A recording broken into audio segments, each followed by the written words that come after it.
Welcome to Noob-Splaining. My name is Wolf. If this is your first time here, then this is where I explain the crazy, over-the-top world of Warhammer 40,000 that nerds like me love so much. So, settle in, grab a drink, and prepare for a Noob-Splaining session.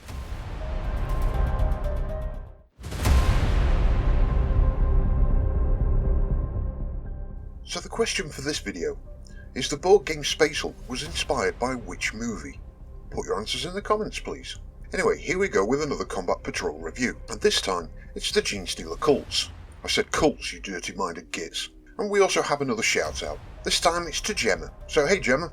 Now if you want a shout out, email me on the address in the video description. And if you really want to, you could also buy me a coffee, which would be massively appreciated, but not required for a request or a shout out, but it does get you close to the top of the queue. I'm always open to bribery and coercion. So the format of this series, as you should know by now, is basics on the lore, what's in the box, how to use them, and what to add next. Games Workshop first introduced us to the terrifying abominations called Genestealers in Space Hulk, which the first edition of that game is still, in my opinion, the best standalone game Games Workshop have ever produced. Its expansion Genestealer introduced us to the Genestealer hybrids and the original version of their lore. Since then it has been expanded on and refined somewhat with only slight changes. A single Genestealer or more will basically make their way down to a planet and using their Genestealer kiss will infect the local population with a small portion of its own biomass. That will slowly take over the body, rewriting their DNA and psyche to make them revere the Genestealers as Masonic creatures that are leading a god to the planet to raise them all to a higher purpose. With their new way of thinking, the first thing they are compelled to do is breed, be they male or female, and this first generation of hybrid is so hideously deformed and mutated it looks more like a Genestealer than a human. Seriously, you would have to tie a stake round its neck just so the family dog would play with it. As this first generation is so clearly not human, this is where the cult mentality starts to form. Using something akin to Emperor Chris's divine, children are a gift from Emperor Chris. Therefore the children are divine and must be protected from the world, or some other story that explains when an entire generation is being hidden away. As each generation progresses, the visible mutations become less and less apparent, until by the third generation that can easily disguise themselves and hide amongst the population, and by the fourth generation, apart from being pretty much hairless, they can walk among the population without disguises. All of this time, the cultists are manoeuvring themselves into positions of power, not just political, but also positions within the planet's infrastructure, the planetary defence force, even the workers in factories and mines. When the fifth generation is born, they are all pure strain Genestealers, and this means it's time for the cult, I said cult, to make a move and welcome its gods to the planet. When they do finally rise up, what is left of the planet's bureaucracy that hasn't been corrupted finds everything has been sabotaged, and they are suddenly surrounded as cultists and Genestealers pour in from everywhere, welcoming their new gods with open arms. It takes 5 generations of planning and plotting to make it happen, only for them to realise their new gods is actually a Tyranid high fleet, and the cultists are the opening course of a planet-wide buffet. Moral of the story, folks, if you're going to join a cult, read the fine print, or else you might find yourself as a snack for a Carnifex. So, what's in the box?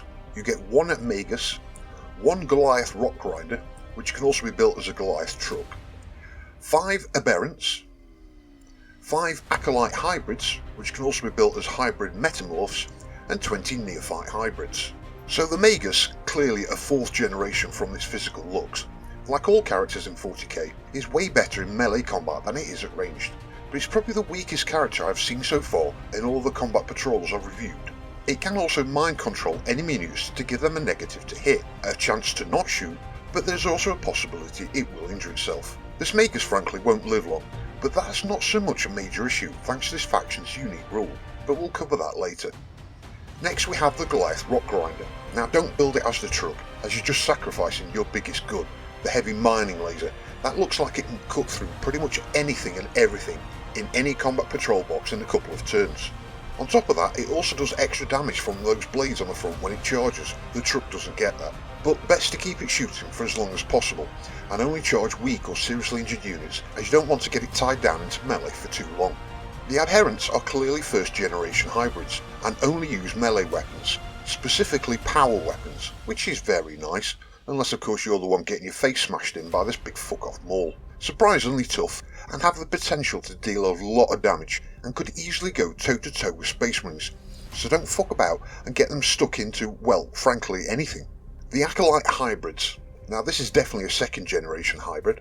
They have some ranged weapons, but with such a short range and weak stats, you're only going to annoy most enemies than actually do any real damage. But hey, might as well roll some dice if you can. To be honest, they'll probably do more damage if they're equipped with nerf guns. What you do want to be doing is getting them into melee quickly. As for every 5 models, 2 can have the heavy mining tool, which is that giant fuck off buzzsaw. And that has 2 attacks at a ridiculous strength 10 with 3 damage per attack. More than enough to deal with most characters and most vehicles. The acolytes are far superior to the metamorphs, so don't even bother with the metamorph build. And finally, we have the deerfight hybrids. Clearly these are 3rd and 4th generation. You have the option here to field them as 1 squad of 20 or 2 squads of 10. Go for the 2 squads. You then get to equip 2 with a heavy weapon and 2 with a support weapon. Now rather than go through them all, I'm going to save you time here. So take the 2 mining lasers as your heavy weapons and the 2 grenade launchers as your support weapons, because everything else is pretty much shit. So how to play them? Basically, use the Goliath and the neophytes to lay down firepower while you move your adherents and acolytes into melee along with the Magus. And don't be afraid of getting units killed, especially if they're already injured. In that case then, you want to Leroy Jenkins them in to finish them off pretty quickly. Now why would you do that, I hear you ask? Well, simple. Every time a unit is destroyed, roll a d6. On a 4+, you can place a token anywhere on the battlefield. If it's a battle line unit, which is either of the hybrids, you don't even roll the dice, you just place the token. Now, if at the start of your next turn there are no enemies within 9 inches of the token, you can place a destroyed unit back on the battlefield, so make sure you're placing your tokens nowhere near the enemy, as if they do get within 9 inches, the token is removed from play and you can't bring a squad back this turn. Bear in mind, if another squad is killed, when you put that token down, you can choose any destroyed squad to bring back. Now, that's nearly as broken as the Necron's reanimation protocols. At least when you kill the entire Necron squad, it stays dead and doesn't just randomly respawn somewhere on the battlefield. So, what to add?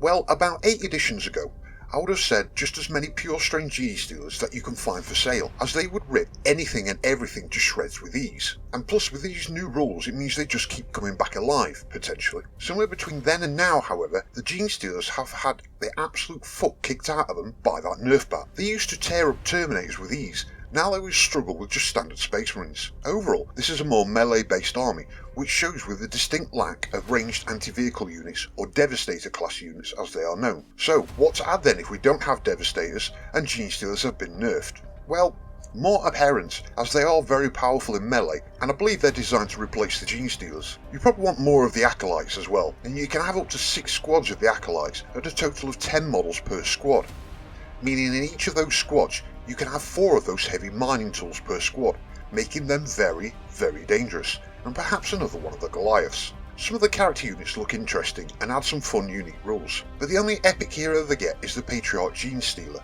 and that is a bit of a beast in melee combat. The fact the units keep popping back up after you kill them makes them a very interesting army, or from your opponent's point of view, a very annoying army. You really should be throwing your troops in like fanatics, as you have to have the entire squad killed before you can bring it back, and if it's battle line, it's guaranteed to get the token. Anything else gets a 50% chance. So remember, you can have your Magus killed, get a battle line squad killed, and then use that token from the battle line squad to bring the Magus back. As long as you're placing the tokens far away from the enemy, there's no reason you should not be getting them back next turn. So take risks, as you have, in theory, near unlimited battle line troops. This army can win a game by both ways. Either use those unlimited units to board wipe the enemy, or push them back into a corner and then set on all their objectives, gaining the technical victory. It certainly has more of a cult feel with saboteurs or people using civilian mining equipment as they rise up unaware that they are about to be a buffet.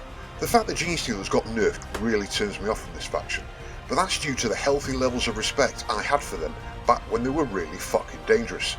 Instead, they get the adherents now, but it's not the same for me. But for those of you who are wanting to throw off the shackles of Imperial rule and be raised up for a higher purpose, the Genestealer Cults are definitely a better option than worshipping the Chaos Gods. That is, until you realise the truth, that you're just an item on the Tyranids menu.